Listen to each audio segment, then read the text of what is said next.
February 1st, 2013, 21-year-old Elisa Lam was staying at the Cecil Hotel in Los Angeles, a place with a long troubled past. Elisa was on a solo trip from Vancouver, Canada, where she was enrolled at the University of British Columbia. She had been documenting her journey through Tumblr, where her post revealed a girl who was curious, introverted, and dealing with mental health issues, including diagnosed bipolar disorder. She had been calling her family every day during her trip, but on February 1st, Elisa didn't call. Concerned, her parents reached out to the LAPD. Soon, a missing person report was filed, but Elisa was already gone. What no one knew then was that just a few days earlier, she had been caught on the hotel's elevator camera, and that this footage would become one of the most chilling internet mysteries ever seen. The surveillance clip was dated February 1st, the day she disappeared. It showed Elisa entering the elevator of the Cecil Hotel alone. She steps inside quickly, turns to face the buttons, and starts pressing multiple floors in a seemingly random order. She even hits the door hold button, something many viewers later pointed out. What follows is a full 2 minutes of strange, erratic behavior. Elisa stands still for a few seconds, then suddenly peeks out of the elevator, looking to the right side of the hallway. She quickly steps back in, presses herself against the corner of the elevator, and hides. The elevator doors stay open. They never close. She waits. Then suddenly she peeks her head out again, first left, then right, scanning the hallway like someone's chasing her. Her body movements are frantic, but not aggressive. She seems paranoid, even scared. The elevator doors still haven't closed. It's been over 2 minutes. It's as if something is stopping the doors from working, or she did something that jammed them open. This becomes one of the earliest focal points for online theorists. The last time Elisa appears on the tape, she is seen standing outside the elevator again, now to the left of the frame. Her hands continue to move in strange patterns, her fingers twitching and gesturing toward the wall. It's as if she's talking to someone just off camera. A second later, she walks out of view and is never seen alive again. Only after she vanishes from the frame do the elevator doors finally close. They open and close again multiple times in the minutes that follow, but Elisa doesn't return. The video spread online after police released it to help locate her, but instead of leading to answers, it sparked countless theories. Was she running from someone? Was someone just off camera? Was she hallucinating? Internet forums exploded. Some believed she was being followed. Others claimed the elevator was malfunctioning. Some even speculated about supernatural causes, citing the Cecil Hotel's dark history. It had previously housed serial killer Richard Ramirez, and many suicides were reported there. Behind the sensational theories, a grim reality was forming. Hotel staff had reported foul smells and low water pressure in the days after Elisa disappeared. Some guests even said the water was discolored and had a strange taste. Then, on February 19, almost 3 weeks after Elisa vanished, a hotel maintenance worker checked the rooftop water tanks. Inside one of them, floating naked and face up, was Elisa Lam's body. The lid had been closed. There were no ladders, no alarms triggered. To this day, no one knows how she got up there, or why. The rooftop was supposed to be restricted. A locked door and an alarm system blocked access. Investigators couldn't figure out how Elisa had bypassed both. The official autopsy report stated there were no drugs or alcohol in her system, and her death was ruled accidental, caused by drowning, with her bipolar disorder listed as a contributing factor. But the video didn't match the conclusion. The behavior, the gestures, the open elevator doors. It all seemed too bizarre. People watching the footage found it hard to believe it was simply a mental episode. Something felt off. None of these theories were ever confirmed. To add to the mystery, Elisa had originally been staying in a shared room, but due to her erratic behavior, hotel staff moved her to a private one just days before her disappearance. No one reported seeing her with anyone else in her final moments. There were also Tumblr posts that hinted at her emotional state. In one, she wrote about feeling isolated.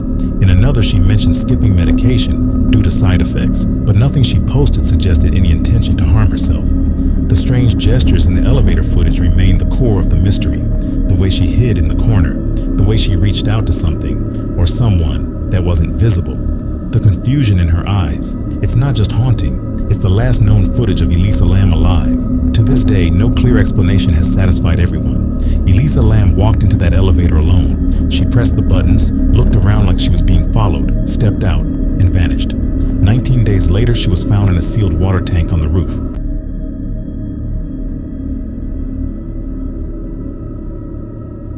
On the evening of June 10, 2016, 22-year-old singer Christina Grimmie was at the Plaza Live in Orlando, Florida. She had just finished performing a set during her tour, opening for the band Before You Exit. After the concert, Christina did something she always did. She went to the merch table to meet her fans, sign autographs, take pictures, and thank them in person. A fan's phone captured the final moments before everything went wrong. Christina is standing by the meet and greet table, relaxed and smiling. She's casually talking, not even looking around, with no security standing directly next to her. Her arms are open, a gesture she was known for, welcoming the next person in line with a hug. From the left side of the frame, a man approaches her. His name is Kevin James Loibl, a 27-year-old who had traveled from St. Petersburg, Florida. He isn't carrying anything unusual, no bag, no signs of threat. He walks in calmly, just like every other fan that night. Christina doesn't know who he is. She's never met him before, but as he gets closer, she opens her arms for a hug, completely unaware of what's about to happen. And then, without a word, Loibl pulls out a Glock pistol and shoots her at point-blank range. The scene erupts. Christina drops instantly. Her brother, Marcus Grimmie, is only a few feet away and immediately tackles the shooter to the ground. During the struggle, Loibl fires again, but then turns the gun on himself and dies at the scene. The footage cuts off moments before the attack. Nothing in Christina's behavior suggests she feels unsafe. She's calm. She's kind. She doesn't flinch when Loibl approaches. In fact, her gesture is warm, the same way she greeted every fan that night. Witnesses said the gunshots were rapid, 3 to 4 in a row. The room turned into chaos. Fans screamed. Some dropped to the floor. Marcus's immediate action likely prevented more deaths, but for Christina, it was already too late. She was rushed to Orlando Regional Medical Center with critical injuries. Doctors couldn't save her. Christina Grimmie was pronounced dead shortly after midnight, just hours after finishing what would become her final show. Kevin Loibl had no criminal record, no prior violent behavior, but at his home, police found a disturbing setup. His room was covered in photos of Christina. He had altered his appearance, hair transplants, dental work, even LASIK eye surgery, supposedly to become more attractive to her. He believed he had a connection with her, despite never having met her. Family and co-workers said he became obsessed in the months before the murder. He watched every video, followed her closely online, and even expressed jealousy over her fans and male interactions. There were no warning signs reported to authorities, no restraining orders, no prior confrontations. Loibl had driven over 100 miles that day, carrying 2 handguns, 2 loaded magazines, and a hunting knife. He had clearly come prepared to kill. Christina's team had followed the standard safety procedures for a small venue, meet and greet, but no metal detectors were used at the entrance. Attendees were allowed in with bags, and there was no bag check for individual fans. It was a critical lapse in security. The most unsettling part is how normal the moment looked on camera. Christina didn't hesitate when she saw him. She didn't sense danger. She simply extended her arms. The last movement she would make. The murder stunned the music world. Christina had gained national attention on season 6 of The Voice, where she finished 3rd. Her performances were powerful, her voice unforgettable, and her fan base deeply loyal. She was known not just for her talent, but for how much she cared about the people who supported her. Her final moments reflect that. No guards, no wall between her and her fans, just a young woman who loved music and wanted to give back to the people who believed in her. In late June 2014, 28-year-old Lars Joachim Mittank from Berlin, Germany planned a summer getaway with a group of close friends. Described as healthy, friendly, and easygoing, Lars was a technician who had no known mental health issues, no history of drug use, and had maintained a steady job. He was athletic, loved football, especially the team Werder Bremen, and by all accounts, his life was stable. The group of 5 friends decided to visit Golden Sands, a popular party destination along Bulgaria's Black Sea coast. Known for its affordable resorts and busy nightlife, the area attracted thousands of young tourists every summer. Lars was excited about the trip and packed light, ready for a week of relaxation and drinking under the sun. They arrived in Bulgaria around June 30th and checked into a hotel near the beach. For the first few days, everything was typical. Lars drank with his friends, partied late into the night, and spent hours in the ocean. There was nothing out of the ordinary until July 6th, when Lars got into an altercation over football. That evening, he argued with some other German tourists at a bar, allegedly about football team rivalries. The men were said to be Bayern Munich fans, and after a brief heated exchange, the situation escalated. Later, Lars told his friends that he'd been jumped by 4 of the men outside a restaurant and claimed he was punched in the ear. The next day, Lars complained of ear pain and went to a local doctor. He was diagnosed with a ruptured eardrum and prescribed an antibiotic called ceftriaxone. Because of the injury, the doctor advised him not to fly for at least a few days. His friends offered to stay with him, but Lars insisted they go back to Germany without him. He booked a room at Hotel Color Varna, a low-cost inn in the city. This is where Lars's behavior took a turn. On July 7th, Lars checked into the hotel alone. According to the hotel staff, he acted strangely. He paced the halls, seemed paranoid, and appeared to be talking to himself. At one point, he called his mother from the hotel and whispered that he was being followed. He claimed 4 men were trying to kill him. He begged her to cancel his credit cards and said he was hiding. His mother, Sandra Mittank, later recalled that the call made her deeply uneasy. She asked him to go to the police, but Lars refused. He kept repeating that he didn't feel safe and that someone was after him. By July 8th, Lars had to return to the airport. He entered Varna Airport in the early morning hours with the intention of flying back to Germany.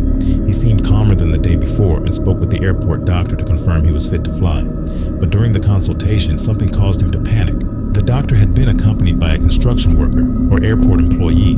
This person's presence for some reason alarmed Lars. He abruptly stood up, muttered, "I don't want to die here," and sprinted out of the airport terminal, leaving all his luggage behind. This is where the now infamous security footage begins.